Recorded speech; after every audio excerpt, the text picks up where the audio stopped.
He was just a character. There was only him. No one else like him.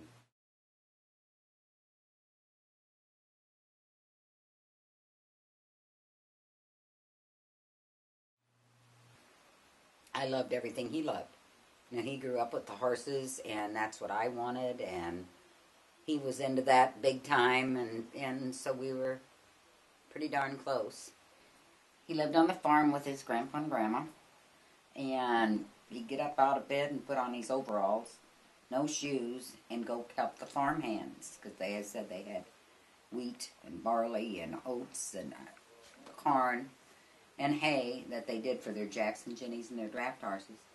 And they all had a horse, the farm hands, and he didn't have one, so his dad bought him a white pony, Old Billy. And while the farm hands had spurs and he didn't have spurs, so his grandfather went to an auction and bought him spurs. And he said, I couldn't wait to get those spurs on. He said, I didn't put boots on, just put them on over my bare feet and tied them on. Got on Old Billy, and I'm just a spurring the heck out of Old Billy. And my grandmother said, who stood about 5 foot, and my dad was a big man, Roy Jr., come here. So she came, I went on the porch, she'd take those spurs off and hand them to me. And he did, and she put him in his hand, she took out your right arm. He stuck his arm out, and she ran those spurs up and down his arm till she drew blood. And she said, now that's how it feels to Old Billy's side.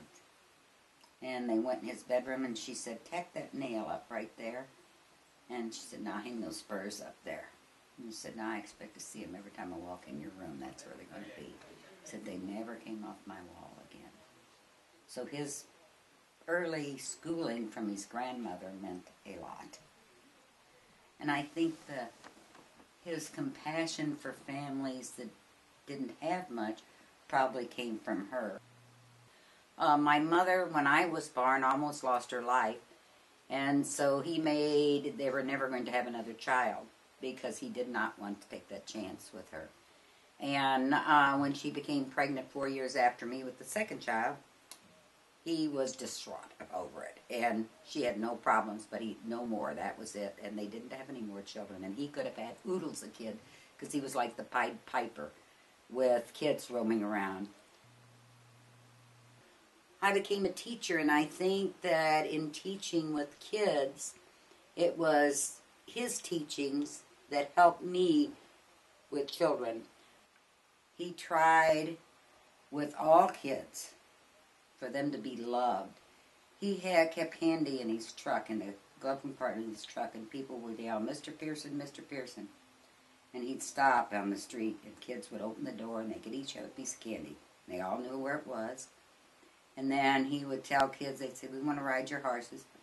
So he said, ask your mom and dad, have them call me or send me a note, and you go up and you pick up one out of the field, and let's learn to ride it, and I'll take you to horse shows.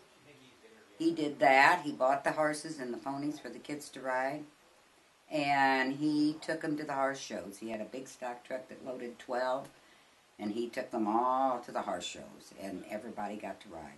To this day, a bunch of them still ride that went with him. The other thing that he did that I think probably helped us and other kids is he would find children that their father had died, or the father had left, or maybe mama had left, or maybe the families weren't too good to their kids. And he would give them jobs on the farm or at the flower shop.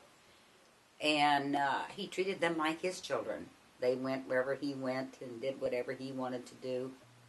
He had a whole Mountie family, 7 boys that worked for him on different times that needed help. Good, good kids. And you know, the funny thing about these kids, most of them kept horses. And when they got married and had children of their own, they bought horses. So it's like Betty Barrett said, we wouldn't have had any kind of life if it hadn't been for your mom and dad.